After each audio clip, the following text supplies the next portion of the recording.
सरियादेखि लिएर बालुवादेखि लिएर सब सामान चाहिँ घोडामै आउँछ है। 22 किलोमिटर माथि यहाँनिर चाहिँ हातले कोरेको मूर्ति देख्न सक्नुहुनेछ। यहाँनिर पार्क अझै बनिरहेको छैन, अझै बन्ने छ। यहाँ काम स्टार्टै छ हेर्नुहोस्, यहाँ पार्क बन्न अझै बाँकी नै छ। मान्छेहरूमा यति पनि कला छ है, हातले खोलेर कस्तो मूर्ति बनाइदिनु भएको छ। अनि वाह, यहाँ देख्न सक्नुहुन्छ, यहाँ यो चाहिँ मन्दिरको पछाडिको भाग है।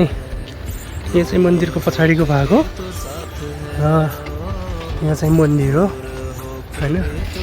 अनि आउँदाखेरि चाहिँ यहाँबाट चाहिँ आएको थियो है, यो माथिल्लो भागबाट। अहिले त पुरै घेरबार गरिरहेछ होइन। मैले माथिबाट पनि देखाएको थिएँ तपाईँहरूलाई, यहाँबाट पनि हेर्नुहुन्छ। यहाँ देख्नुहोस्, यहाँ देख्न सक्नुहुन्छ यहाँ। अनि वाह,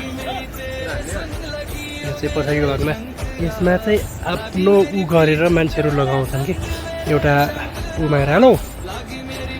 यो चाहिँ ढुङ्गाहरू किन राखिया हो भनेपछि है,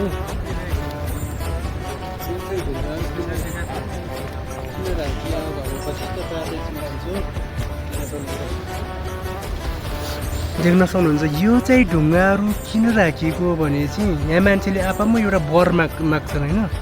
यो भोले बाबाको मन्दिरमा आएर एउटा अब आफूले सोचेको पुरा होस् भनेर एउटा वर मागेर चाहिँ यो ढुङ्गाहरू राख्ने गर्छन् कि है। यहाँ देख्नुहुन्छ कतिपय ढुङ्गा छन्, कतिपय ढुङ्गा छन्, देख्न सक्नुहुन्छ तपाईँहरूले। यहाँ ढुङ्गा, यहाँ चाहिँ यो ढुङ्गाको मूर्ति बनाएर राखेको छ। हजारौँ होला नि कि यसरी चाहिँ ढुङ्गा मूर्ति बनाएर चाहिँ राखिएको छ है। र म पनि बनाइदिन्छु है, यहाँ म पनि बनाउँछु। मैले नि एउटा वर माग्नेछु, अझै भोले बाबा हाम्रो चेक गर्नुहोस्, राम्रो मनोसूची गर्नुहोस्। यो नि बनाइदिन्छु है। यहाँ पनि मूर्ति कोरेको देख्न सक्नुहुन्छ। यो केदारनाथको पछिल्लो भ्यू है। पछाडिबाट चाहिँ केदारनाथ यो देखिन्छ, पछाडिबाट चाहिँ है।